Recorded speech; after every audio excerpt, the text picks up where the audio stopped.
وسلم کی بعثت سے پہلے عرب میں ایک بادشاہ آیا تھا، اس کا نام تھا ابرہہ۔ اس نے بھی کہا تھا کہ میں اللہ کے لیے وقف جگہ پر قبضہ کروں گا اور کعبہ شریف کو ڈھاؤں گا۔ اس ارادے سے وہ اپنی پوری طاقت لے کے، پورا لشکر لے کے مکے پہ چڑھائی کرنے کے لیے آئے۔ جب وہ مکے کے باہر اپنی فوج کو لے کر رکا تو مکے میں جو مکے کے لوگوں کے جانور تھے، اس کی فوجوں نے ان جانوروں پر قبضہ کر لیا۔ اس وقت خواجہ ابو طالب کے بھی بہت سے جانور اس کے قبضے میں چلے گئے۔ وہ اس کے پاس گئے اور جا کر اس سے کہا کہ مجھے میرے مویشی اور میرے جانور واپس کر دو۔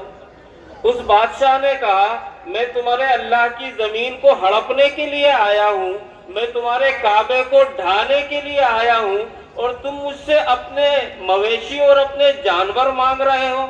تو اس وقت ان کا جواب تھا، اور وہ جواب ہم سب کے ذہنوں میں رہنا چاہیے۔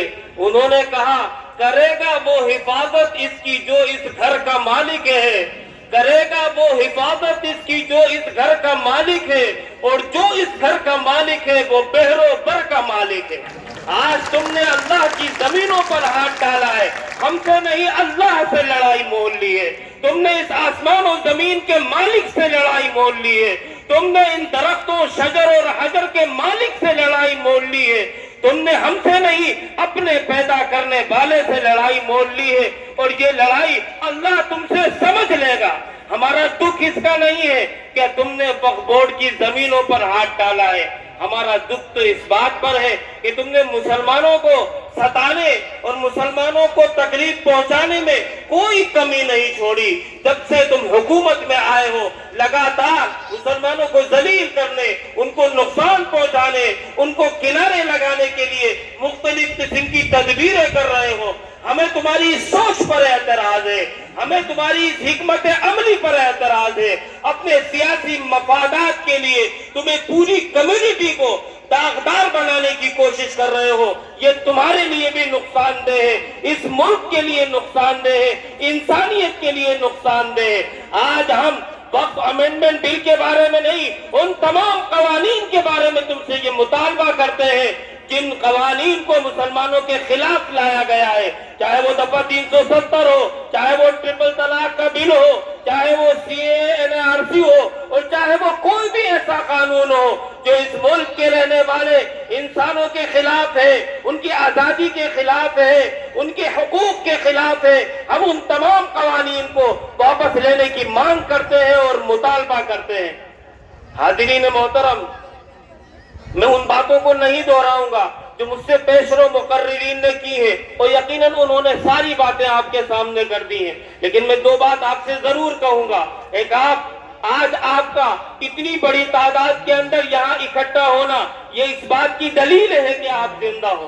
مجھے خوشی اس بات کی ہے کہ آپ اپنے چہروں پر ڈر لے کر نہیں آئے ہو بلکہ حوصلہ لے کر آئے ہو۔ آپ اپنے چہرے کے اوپر افسردگی لے کر نہیں آئے ہو بلکہ عزم جواں لے کر آئے ہو، اور آپ کو یہ لڑائی دیر تک لڑنی ہے۔ یہ جو وقف امینڈمنٹ بل کا مسئلہ ہے، یہ کسی ایک احتجاج کے اندر ختم ہونے والا نہیں لگتا، یہ کسی ایک پلیٹ فارم سے کی جانے والی محنتوں کے نتیجے میں رد ہونے والا نہیں لگتا۔ آپ کو چوطرفہ لڑائی لڑنی ہے، لمبی لڑائی لڑنی ہے۔ خالی وقف امینڈمنٹ بل کے خلاف لڑائی نہیں لڑنی، بلکہ آپ نے مسلمانوں کے خلاف نفرت سے لڑائی لڑنی ہے، آپ نے مسلمانوں کے خلاف بنی ہوئی ذہنیت سے لڑائی لڑنی ہے۔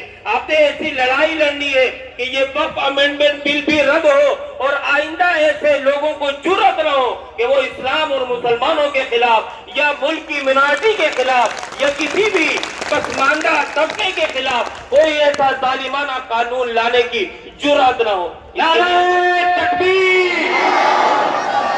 میں آپ سے یہ اپیل کرتا ہوں کہ اس لمبی لڑائی کو آپ نے بہت احتیاط کے ساتھ لڑنا ہے۔ آپ کے قدم پھسل نہ جائے، آپ کے قدم میں لغزش نہ آ جائے، آپ کے قدم کے اندر ہچکچاہٹ نہ پیدا ہو جائے۔ پورے عزم کے ساتھ، پورے یقین کے ساتھ، لا تقنطوا من رحمت اللہ، اللہ کی رحمت سے مایوس ہوئے بغیر، اللہ کی قدرت پر یقین رکھے بغیر دور تک اور دیر تک اس لڑائی کو لے کے جانا ہے۔ اس کے لیے آپ سے یہ بھی اپیل کروں گا کہ جتنا ہم پرامن رہ کر احتجاج کریں گے، جتنا ہم آئین کے دیے ہوئے حقوق کے دائرے میں رہ کر احتجاج کریں گے اتنا ہمارا احتجاج مؤثر ہوگا.